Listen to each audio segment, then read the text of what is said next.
Well, it's that time of year again. The No-Show Nationals will be happening. Was it next month? Is it September, early October, somewhere around there? You know, I've had people ask me, hey, how come you call it the No-Show Nationals? Well, I'll give you a little history lesson, okay? I know some of you know. It revolved around one person, Uncle Sanford, with his 10-second baby bottle rocket.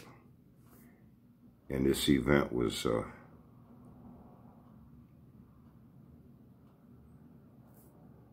made to make him the main star attraction, you know, because he had yacked about that car for so long. Oh, by the way, I heard it's retired, that thing, you know, never ran that time. And I heard all he does is yak and yak and yak. Oh, what happened to all his projects, you know. You just go on the Scotty Kilmer route, just run his fucking mouth and throw scare tactics into people. Don't buy this, it's cheap from China, you know, this will ruin your engine, you know, and new cars suck, and, you know, just anything. Scare tactics, a lot of clickbait. But anyway, this whole thing was designed around him. They thought it would be a big draw. And he was going to have this big $5,000 showdown race with Sandy, with his Casper the not-so-friendly ghost truck. And I said early on, I said, he ain't going to show. He ain't going to show. You know, I don't have ESP, but some people are just so fucking predictable. It's like, how can you not see what they're going to do? They're repetitive in their behavior. You know, they're going to do this, they're going to do this, they're going to do this, they don't fucking do it. So, and at that time, Big Wilbur, you know, personally, I don't have anything against him. I mean, you just don't like me because I call it the No-Show Nationals, and I've criticized it. And I'll get into what my criticism has been about. And that has not changed, you know. He was going to organize it and, you know, promote it, and going to be a race promoter. And he was Sanford's buddy. You know, they ain't friends no more. You know, Sanford don't have too many friends left these days. What I hear, you know, remember that Gilbert O'Sullivan song? I hated that song as I was real young in the 70s. Alone again, naturally. Sanford's all alone in his new super downsized World Global headquarters. Got no more friends. I don't, you know, nothing's going on there. You can't sucker any more people to go there and either work on their car or do work on one of his to get fucking content. He ain't about to fucking do it. He's a lazy motherfucker. So,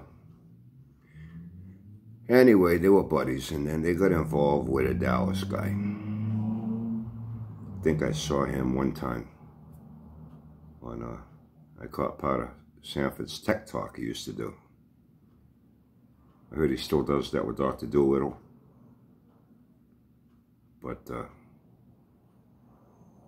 Captain Kangaroo finally smartened up. He doesn't bother with Sanford anymore. Sanford fucked him over good too.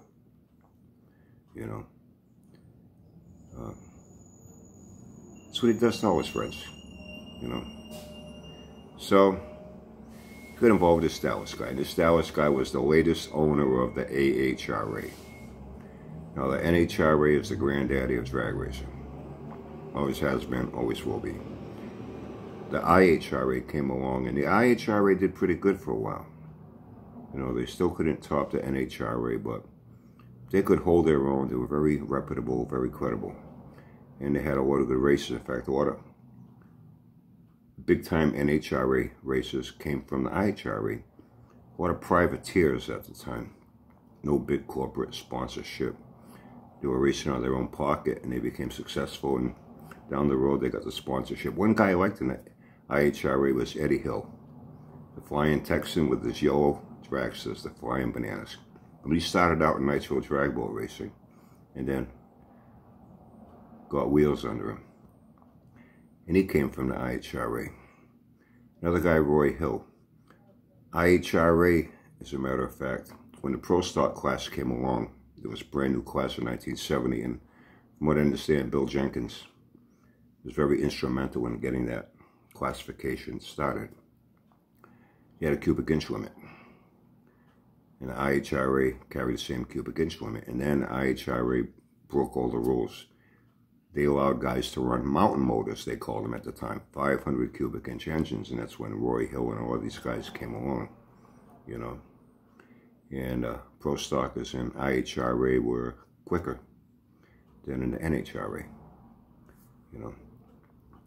And the IHRA kind of floundered a little bit, but it was able to maintain itself. The AHRA was always a little red-headed stepchild, you know what I mean? It was around, but it wasn't very important. Nothing really good came from the AHRA. My understanding, it went bankrupt twice, shut down, sold. In the late 70s, then again, somebody bought it in the 80s, it shut down again. And this guy came along, tried to revive it, you know what I mean? Third time was not a charm, as they say. You know, it failed again. But now they had AHRA behind this, No Show Nationals, you know what I mean? And now these guys are all buddies. And now they wanted to draw some attention. And they made Sanford the star attraction, because everybody had been waiting so long to see this thing run a 10, you know what I mean? You're still fucking waiting, aren't you? You're going to keep on waiting. It'll never happen. And then as it kept getting closer and closer and closer, the excuses started happening. First it was Sandy. Well, you know, the truck wasn't ready. Spent $4,500 for headers and this, that, the other thing. You don't know if he's going to get him in time to get him on the truck to race it and this and that. And I already saw things were falling apart, you know. And in Sanford, at this time, people were having call-outs. You know, they're having call-out challenges on here. I'll race you, and plans were being made, you know, for people that were going to show up and they were going to race each other, grudge races for money. Sanford had quite a few people that called him out. So even though Sandy wasn't going to show up to race, Sanford still could have showed up to race. He still could have run that 10 and taken a lot of people for money.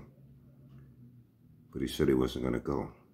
And then as it came out, there was more behind the scenes. Sanford said he wanted a piece of the gate. He felt he was the big star main attraction, you know. So he deserved to make money, to get paid to show up. Well, everything fell through. Everything fell through. That's why I call it the No Show Nationals. I don't know too much about last year. You know, a lot of videos were going up on here from people, you know. Even the Power Tour, you know. And I think Sanford's only contribution was he had a video where he was on a road, I guess near his house somewhere, you know, talking about how his charger broke down. Or, you know, like he really was involved in the Power Tour. Okay. I said, you watch. Something will happen, you know. And from what I saw the first year, there were some decent cars. There's one car that still stands out of my mind. See if I can recall it. It was a yellow 68 or 69 Roadrunner. Real nice car. Not many channels really stick out, but that car really stuck out, and I still remember it now. I think their channel was the Poor Boys Garage, something like that. I really liked that Roadrunner. I thought that was the coolest car there. And there were some other ones. And then I saw the minivans. They still had their kids' fucking car seats in the fucking back seat. All the four-door shit boxes with slant sixes. Even had Miss Titty Nipples, that guy with a pair of fucking titties doing burnouts on a Coleman mini bike. The rest of it was a total fucking shit show. Total fucking shit show. You know? All the wannabe drag races with cars that, you know, it's going to be a hot rod event. I think there should have been more hot rods. At least they had some. You know, there should have been a lot more. Last year, I heard some shit went on again. Now it's coming up again. And now going back to year one, I never understood this thing with, well, you know, like I say, this year's become money tube. You know? Make money, get attention, try to be famous. You know, like I said, if it wasn't for that, if there was no way to make a dime on here, how many fucking people you think would be on here with a channel?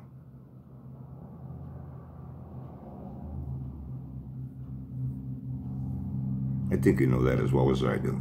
Some people just don't like to fucking admit it. Because you're one of them. And now you got a guilty fucking conscience. You feel like I'm stepping on your toes. Hey, get a bigger pair of shoes. What can I tell you? You know? And, you know, gotta get monetized. I think that's the main goal. I still see shit. I looked the other day on the feed. Some guy saying, I'm only 3,000 subs away from 100,000 subs. Come on, get me those 3,000 subs today. Thank you, thank you. Fucking beggars in more ways than one. You know? And, gotta have 500 subs.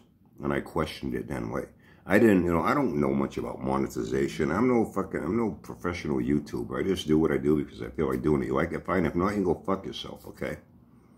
I have no agenda on here to try to be famous or to make money. I just do what I do, you know? And I know there are many others that are the same way. That's what I like about these guys. And they don't have big egos and, you know. And I said, we need 500 in order to start getting monetized. And I said, oh, that's why. Oh, that's why they got a rule. You got to have 500 subs. And there were people, and I saw it happening then. They will make an announcement. Say, this guy's channel, he wants to go and race. But he only has 350 subs. Come on, go sub his channel to get those 500.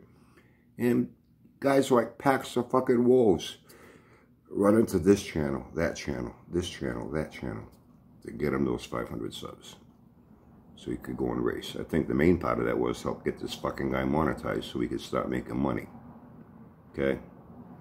To me, there's an ulterior motive behind it because it makes no sense to have a requirement. You got to have 500 subs. Why?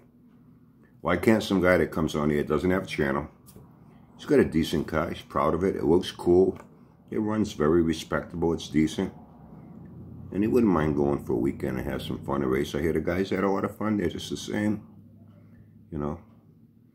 And he wants to go and have some fun, but he can't enter because he doesn't have 500 subs. Why? Why? Is that what's happening again this year? I don't know. I don't keep up with that. Is that how it is again this year? Gotta get those 500 subs. Doesn't make any sense to me. But I know there's a reason for it. I think you do as well. So I guess that's about it. It'll change the pace today because I was talking with somebody and said, hey, No Show Nationals is coming up. So anyway, those of you that have been curious as to why I call it the No Show Nationals, that is why. Because of someone that pulled a no-show. Because he wasn't going to get paid and be treated like the superstar he thinks he is. Have a great day, everyone. Have fun and stay safe.